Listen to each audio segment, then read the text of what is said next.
Hi everybody and welcome. Today I'm going to show you all the options in the LENOVO FinVision Monitor.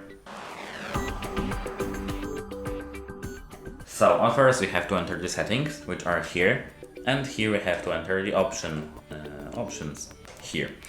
The first thing in options we have is information. We have here information about our monitor. The next one is language. Here we have our languages and we can switch between them in our monitor menu. The next option we have is menu position. We can adjust this whole menu position, which is here. For example, we can move it to the up or to the right or to the left. That's it.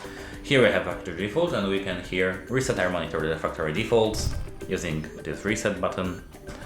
And here we have accessibility. Here we have button repeat rate and we can disable it or click slow or default, as you can see.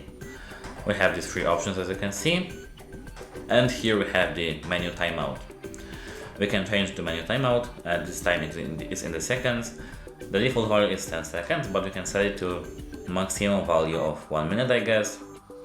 Yes, 1 minute, as you can see, with the OK. And apart from the options here, we have the, as you can see, adjust overall screen brightness, contrast, DCR. Here we have brightness, contrast, and DCR settings. Check the channel because we have a video for adjusting these options. And here we have the image properties, and we have a video for image properties too. But I wanted to show you in this video all the options we have in the options section. That's it, hope it helps you and goodbye.